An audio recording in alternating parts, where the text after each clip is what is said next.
2023년도 1월 8일 주일 말씀 고린도후서 5장 17절 말씀으로 당신은 누구십니까? 라는 제목으로 함께 은혜 나누겠습니다.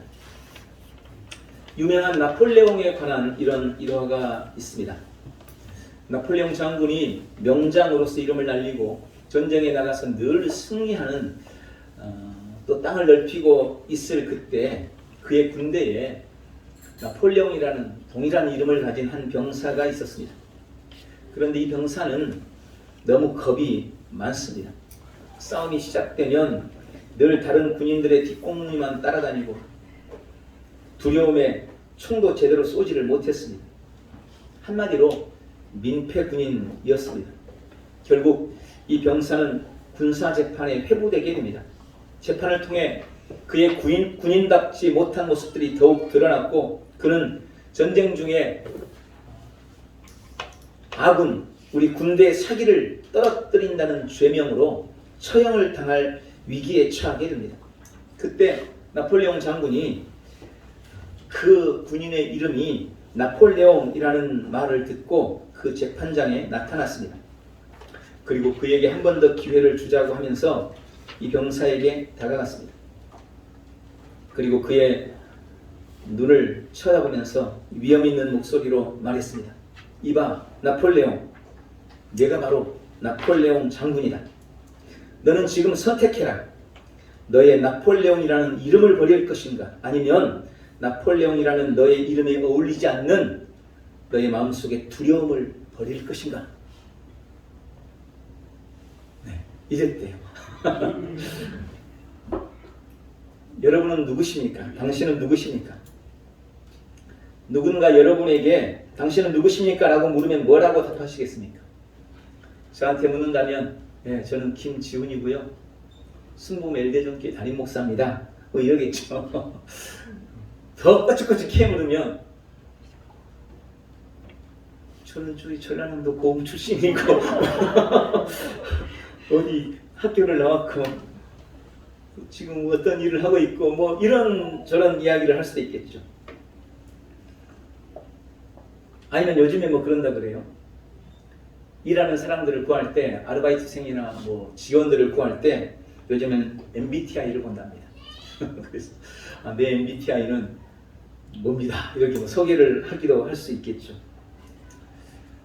자기 자신을 소개함에 있어서 가장 중요한 것은 아마 자신의 이름과 그리고 그가 가진 신분이나 어떤 지위일 것입니다.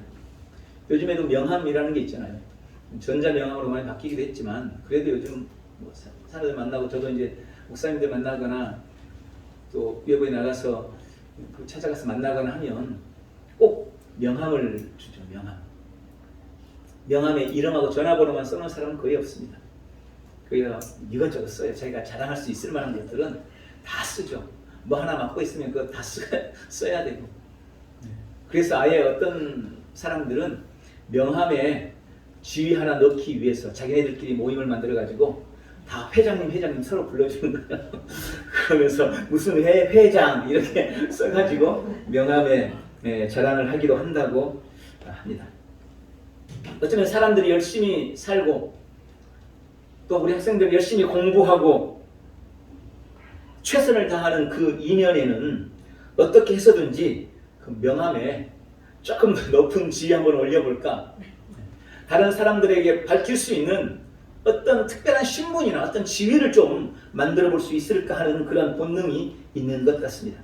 물론 어떤 사람의 이름이나 신분 혹은 지위가 그 사람을 온전히 설명할 수는 없을지라도 자신을 소개함에 있어서 신분을 밝히는 것은 매우 중요하죠. 만약에 윤석열 다 아시잖아요? 윤석열이 자기를 소개하면서 저는 윤석열입니다 이러고 예전에 검찰총장을 했습니다 이러고만 만다면 이건 본인의 소개를 제대로 안 하는 거죠. 지금 그에게 있어서 가장 소개해야 될 중요한 게 뭐예요? 나는 대한민국의 현 대통령입니다. 그가 가진 신분, 그가 가진 지위를 반드시 얘기해야 되는 거죠. 대통령이라는 신분이 가진 엄청난 권리와 또 막중한 책임감 때문일 것입니다. 그래서 이미 대통령에서 물러난 사람도 어떻게 했는지 자기가 대통령이었다는 것을 밝히고 싶어가지고 그런 모습들도 이렇게 보이고 있잖아요. 왜 그가 누구인지 아는 것에 그가 가진 신분이나 지위가 그렇게 중요할까요? 말씀드린 것처럼 그의 신분이나 지위가 그 사람이 누리는 어떤 권리, 그 신분이나 지위가 그 사람이 누리는 권리이기 때문에 그렇습니다. 그리고 그 신분이나 지위가 그 사람이 감당해야 될 책임이기 때문에 그렇습니다. 신분과 지위는 그에게 놀라운 권리를 주고 그에게 막중한 책임도 주는 것입니다. 작년에 2023년도를 제가 준비하면서 2023년도에는 어떤 신앙의 기초를 가지고 엘대전 교회를 섬기고 또 우리 성도들이 어떤 믿음의 기초를 가지고 나아갈까를 고민하며 기도했습니다. 그리고 2023년도에 우리 원성들이 함께 묵상하며 붙들 말씀을 오늘 본문 고린도후서 5장 17절로 정했습니다. 그리고 표어를 나는 내가 누구인지 압니다 라고 정했습니다. 왜 내가 누구인지 아는 것이 중요할까요? 나를 바르게 알 때 그때 비로소 진짜 나로 살 수 있기 때문입니다. 나를 바르게 알 때 그때 비로소 나에게 주어진 권리를 온전히 누릴 수 있기 때문에 그렇습니다. 나를 바르게 알 때 그때 비로소 나에게 맡겨진 막중한 사명도 감당할 수 있기 때문에 그런 것입니다. 나를 잃어버리면 안 돼요. 내가 누군지 분명히 알아야 됩니다. 제가 설교를 준비하면서 기억나는 영화가 하나 있더라고요. 옛날에 영화 유해진이라는 배우가 주인공 했던 영화가 기억이 났어요. 요즘에 뭐 TV에서도 많이 하더라고요. 한참. 이 사람이 자기 자신을 잃어버린 거예요. 목욕탕에서 비누 밟아가지고 미끄러져가지고 옛 기억을 다 잃어버렸어요. 그 다음부터 그가 자신을 찾아가는 내용입니다. 그 내용에서 이런 게 나와요. 그는 이미 멋진 집을 가지고 있어요. 돈도 많아요. 그런데 자기 자신이 누군지를 잃어버렸기 때문에 좋은 자기 집에서 살지 못해요.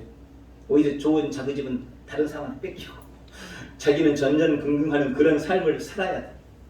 자신에게 엄청난 실력도 있고 또 자신이 해야 할 막중한 책임도 있어요. 어떤 사람을 살리기 위해서 준비 중이었는데 자기 자신을 잃어버렸기 때문에 죽을 그 사람을 살리지 못할, 그래서 그가 죽게 될 그런 위기에 처하는 그런 내용이었습니다. 여러분, 그건 영화였지만 그런 영화 같은 일이 실제 우리의 삶에서도 일어나고 있습니다.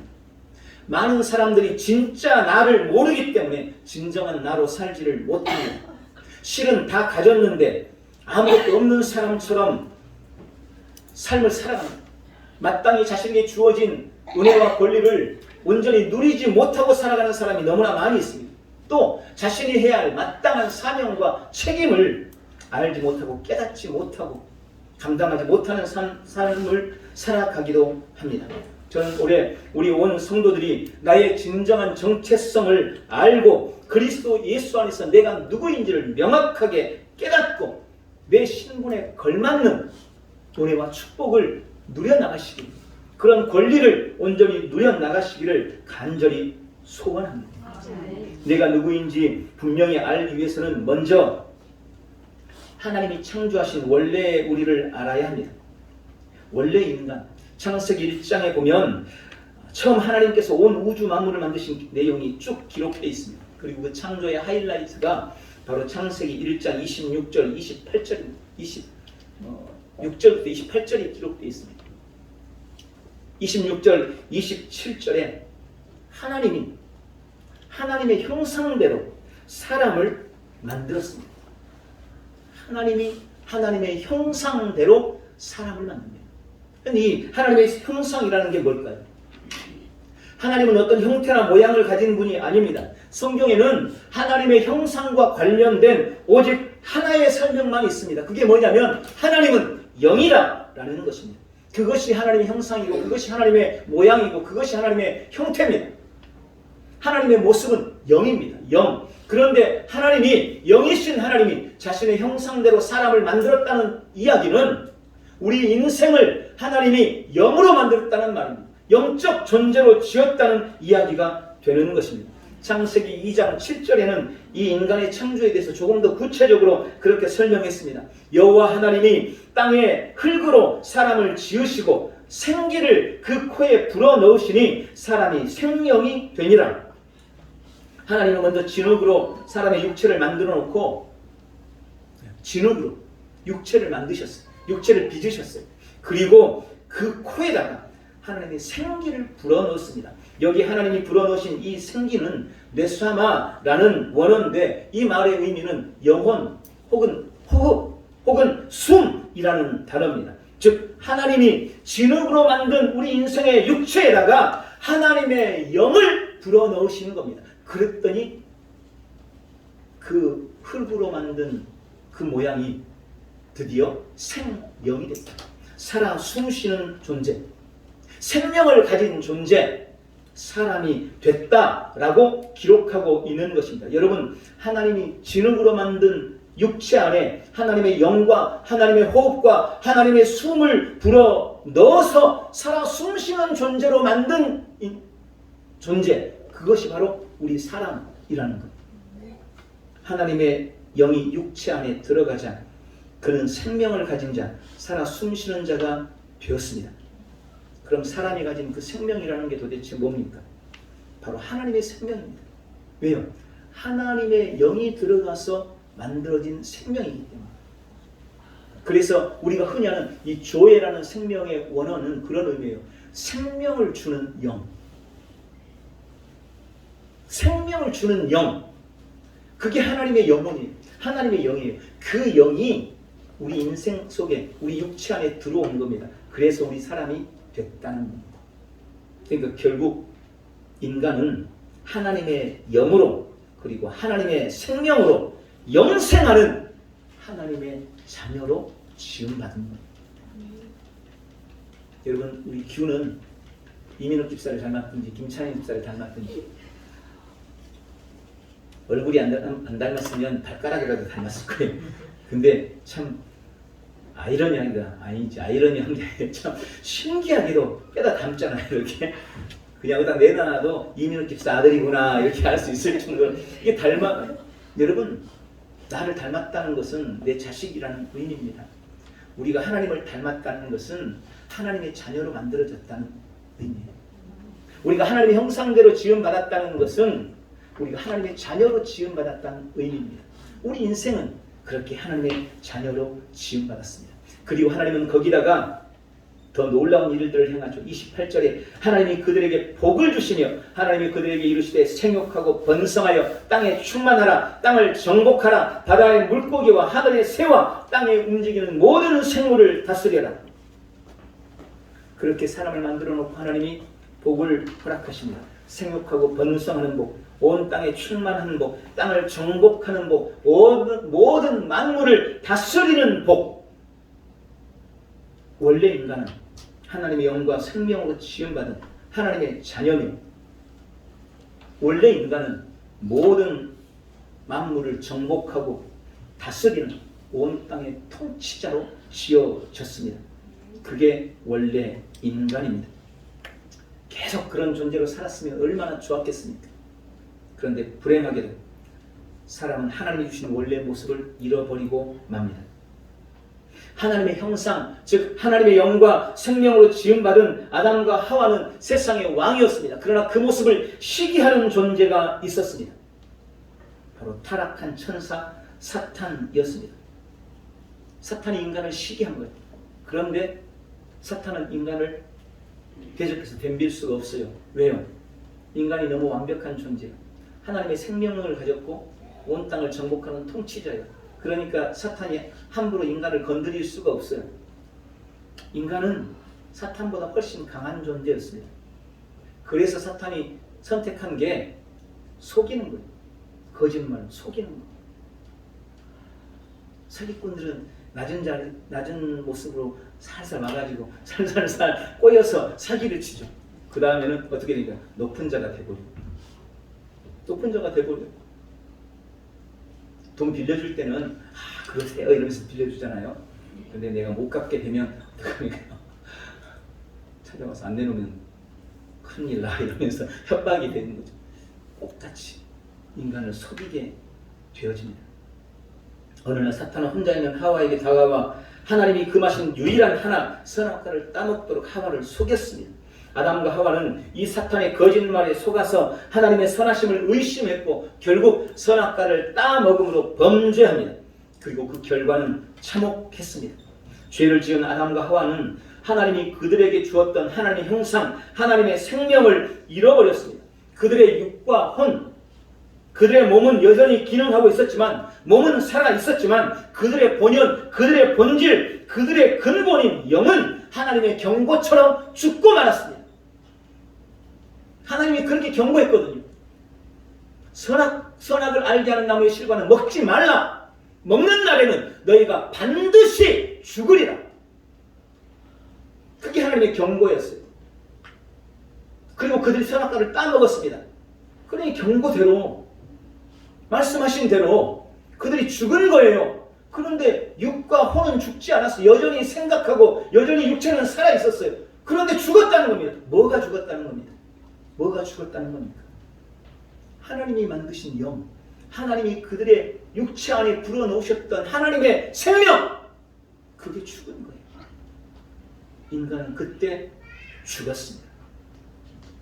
그렇게 범죄함으로 그들의 영이 죽음으로 인간에게는 무수한 불행이 닥쳐옵니다.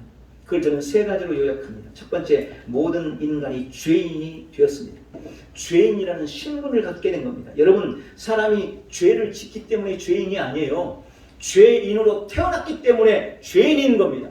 죄인의 본성을 가지고 태어나 버렸어요. 그냥 날 때부터 죄인인 거예요. 그러니까 죄인인 거예요. 규가 죄인인 이유가, 규가 뭐 특별한 죄를 범해서 규가 죄인이 된 게 아니고, 불행하게도 안타깝게도 죄인의 신분으로 태어나서 죄인인 것입니다. 그게 모든 인생에게 닥친 불행입니다. 누구도 예외가 없습니다. 또한 두 번째로, 모든 사람이 죄의 대가를 지불해야만 했습니다. 죄에 대한 싹슨 사망입니다. 아담과 하와가 죄인이 된 즉시 사망이 임했습니다. 하나님이 주신 영이 죽었습니다. 생명을 주는 영이 죽었습니다. 그리고 그 죄의 대가로 질병이 찾아옵니다. 죄의 대가로 가난이 찾아왔습니다. 죄의 대가로 갖가지 시련과 문제가 찾아오고 인생이 불행해지게 되었습니다. 영이 죽어버리니, 생명을 주는 영이 죽으니 살아있던 육체도 점점 쇠하여져서 결국은 죽고 말게 된 겁니다. 세 번째, 땅에 대한 통치권이 사탄에게 넘어갔습니다. 원래 이 땅의 왕은 아담과 하와였지만 그들이 사탄의 말을 듣고 선악과를 먹는 순간 땅의 통치권이 사탄에게 넘어가고 말았습니다. 그리고 주인이 바뀐 땅은 계속해서 가시와 엉겅퀴를 내었고, 사람은 그 땅에서 질병과 가난과 불행과 죽음의 저주 가운데 살아가게 되었습니다. 여러분, 지금 이 타락한 인간의 모습이 예수님을 모르는 모든 사람들의 모습입니다. 그리고 우리도 그랬었습니다. 난 죄인이 아니라고 아무리 부정해도 소용이 없습니다. 호랑이는 호랑이를 낳고 개는 개를 낳는 것처럼 죄인인 사람은 죄인을 낳는 거예요. 내가 아무리 선하게 살려고 예수가 노력해도 죄인이라는 신분을 벗을 수가 없고, 그 죄의 대가를 반드시 불행한 인생으로, 불행한 삶으로 치를 수밖에 없었던 것입니다. 사람들은 과학과 문명을 발전시키고 학문을 쌓아 올리면서 유토피아를 꿈꾸고 지상 낙원을 세우려고 애를 쓰고 있지만 인간의 삶은 점점 더 불행해져 갑니다. 편리를 위해서 만든 것이 인간을 더 고통스럽게 만들고 더 아프게 만듭니다. 한 가지 병을 고쳐내면 또 다른 고칠 수 없는 새로운 병들이 끊임없이 생겨나게 됩니다. 여러분, 그것은 인간이 인생의 종말을 맞을 때까지 계속될 겁니다.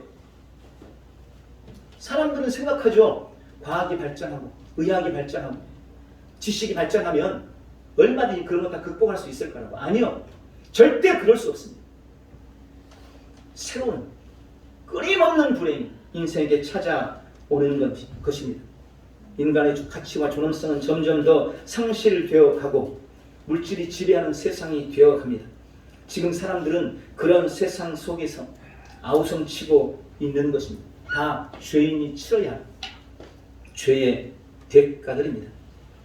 그런데 하나님은 인생이 죄를 짓고 영이 죽고 하나님을 떠났음에도 불구하고 그런 인생에 대한 하나님의 계획을 포기할 수 없었습니다. 그래서 인간이 범죄한 바로 직후 인간 구원 프로젝트를 시작하십니다. 자신의 영과 생명으로 지은 자녀를 하나님이 포기할 수가 없었습니다. 창세기 3장 15절 내가 너로 여자와 원수가 되게 하고 내 후손도 여자의 후손과 원수가 되게 하리니 여자의 후손은 네 머리를 상하게 할 것이요 너는 그의 발꿈치를 상하게 할 것입니다. 여러분 이 말씀은 뱀의 미혹으로 말미암아 인간이 범죄했기 때문에 하나님께서 뱀에게 하신 저주입니다. 그런데 그걸로 끝나지 않아요. 동시에 인간의 신분을 다시 회복하실 것이라는 하나님의 계획, 하나님의 약속이 바로 이 말씀 속에 담겨져 있습니다. 그래서 신학자들은 신학적으로 이 말씀을 원복음이라고 부릅니다. 창세기 3장 15절을 원복음이다. 인간의 구원을 위한 첫 번째 약속, 첫 번째 복음이다. 이렇게 부르는 것입니다. 이 말씀을 통해 여자의 후손이 올 것이고 그 여자의 후손이 지금 아담과 하와를 미혹하고 죄짓게 한 그리고 죽게 한 그 뱀의 머리를 밟고 승리할 것이라고 인간이 타락한 바로 직후 하나님께서 약속하신 것입니다. 그리고 그 약속이 2000년 전 여자의 후손으로 이 땅에 오신 예수 그리스도를 통해서 성취되게 됩니다. 요한복음 3장 16절에 하나님이 세상을 이처럼 사랑하사 독생자를 주셨으니 이는 누구든지 그를 믿는 자마다 멸망하지 않고 영생을 얻게 하려 하십니다. 여러분 인간이 죄인의 신분으로 멸망당하는 것은 결코 하나님의 뜻이 아닙니다. 우리가 사탄의 통치 아래서 고통당하는 것은 절대로 하나님의 뜻이 아닙니다. 인간은 그렇게 버려질 존재가 아닙니다. 이 땅에서 그렇게 고통당하며 살다가 지옥 갈 존재가 아닙니다. 그래서 예수님이 이 땅에 오셨습니다. 요한복음 10장 10절에 도둑이 오는 것은 죽이고 도둑질하고 죽이고 멸망시키려는 것뿐이요 내가 온 것은 양으로 생명을 얻게 하고 더 풍성히 얻게 하려는 것이다. 예수님은 우리 인생에게 다시 생명을 주시기 위해서 이 땅에 오셨습니다. 그럼 어떻게 예수님이 우리에게 생명을 주셨습니까? 갈라디아서 3장 13절에 그리스도께서 우리를 위하여 저주를 받은 바 되사 율법의 저주에서 우리를 속량하셨으니 기록된 바 나무에 달린 자마다 저주 아래에 있는 자라 하였습니다. 예수님께서 우리를 위해서 저주를 받으셨습니다. 그러므로 모든 율법과 죄의 저주로부터 우리를 속량했습니다. 어디에서 저주를 받았습니까? 본문에 기록하고 있는 것처럼 나무에서 십자가에서 저주를 받으셨습니다. 속량이라는 단어 자주 말씀드렸죠. 값을 지불하고 되찾아오다. 왜 되찾아왔다? 왜 되사왔다고 말씀할까요? 원래 생명이 우리 거였습니다. 원래 우리 거였는데 그걸 뺏기는 거예요. 그걸 예수님이 다시 되사온 겁니다. 되찾아온 겁니다. 이 단어가 속량이라는 단어입니다. 원래 우리 것이었던 생명을 사탄 마귀 때문에 죄 때문에 죄의 저주 때문에 빼앗겼는데 그것을 예수님이 십자가를 통해서 다시 되찾아온 것입니다. 여러분 예수 그리스도의 십자가에서의 속량으로 인해 우리 인생에게 임한 죄로 인한 모든 저주는 완전히 끝이 났습니다. 예수님의 십자가의 구속은 온 인류에게 미치는 모든 사람을 위한 구속입니다. 할렐루야. 아멘. 여러분 당연합니다. 구약에는 짐승 한 마리로 한 번의 죄밖에 살 수 없었지만 예수 그리스도의 생명은 예수 그리스도의 피는 온 인류의 모든 죄를 단번에 해결하는 그런 가치가 있었습니다. 예수님은 이미 십자가에서 우리 온 인류를 위한 구속을 다 이루어 버리셨습니다. 이제 누군가가 예수 믿으면 그때 예수님이 다시 십자가 지고 그 사람을 위해서 구속을 이루고 이게 아니라 이미 다 이루어 놓으셨어요. 믿고 있는 우리를 위해서뿐만 아니라 아직 믿지 않고 있는 그들을 위해서도 이미 예수님이 구속을 다 이루어 놓으셨습니다. 저기 김정은을 위해서도 구속을 다 이루어 놓으셨다니까요. 이미. 요즘에 연쇄살인마 아쉽지만 그를 위해서도 예수님이 구속을 이미 이루어 놓으셨어요.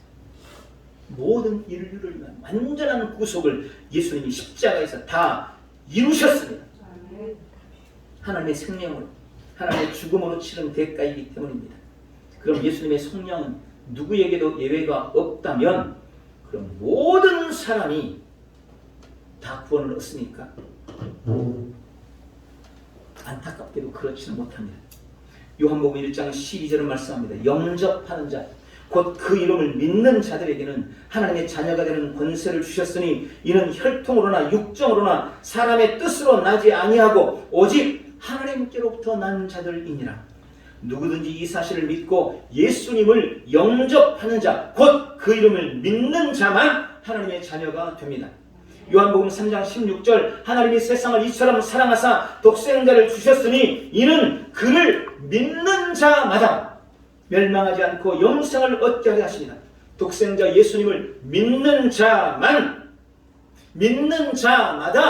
영생을 얻습니다. 로마서 10장 9절 10절 네가 만일 네 입으로 예수를 주로 시인하며 또 하나님께서 그를 죽은 자 가운데서 살리신 것을 네 마음에 믿으면 구원을 받으리라. 사람이 마음으로 믿어 의에 이르고 입으로 시인하여 구원에 이르느니라. 예수님을 마음으로 믿고 입술로 예수님이 나의 주님이십니다 라고 시인하고 고백하는 자, 그 사람에게 하나님께서 구원을 허락하신다고 약속하십니다. 그리고 이제 당신의 선택만 남았습니다. 예수님은 십자가의 죽음과 부활로 인생을 위한 모든 속량을 다 마치셨습니다. 본래 신분을 회복하고 하나님의 형상을 되찾을 모든 준비를 이미 다 끝냈습니다. 그리고 말씀합니다. 요한계시록 3장 20절 볼지어다 내가 문 밖에 서서 두드리노니 누구든지 내 음성을 듣고 문을 열면 내가 그에게로 들어가 그와 더불어 먹고 그는 나와 더불어 먹으리라.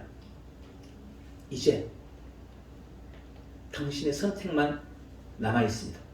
누구든지 이 사실, 이 진실을 믿고 이 진실을 듣고 마음의 문을 두드리고 계시는 예수님을 영접하면 그는 하나님의 자녀가 됩니다. 누구든지 십자가에서 인생을 속량하신 예수님을 믿으면 영생을 얻습니다. 누구든지 이 사실을 마음으로 믿고 이제 예수님이 내 삶의 주님이십니다. 나는 예수님을 믿습니다 라고 입으로 시인하고 고백하면 그는 구원을 받습니다.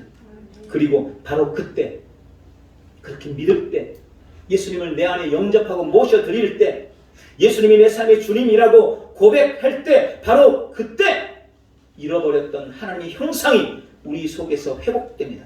그때 죽었던 우리의 영이 다시 태어납니다. 그게 거듭남입니다. 그리고 나의 생명은 내가 가진 이 육체의 생명, 이 비오스의 생명은 하나님의 생명, 영원히 쇠하지 않고 신성하고 불멸하는 생명을 주는 영인 하나님의 생명으로 교체됩니다.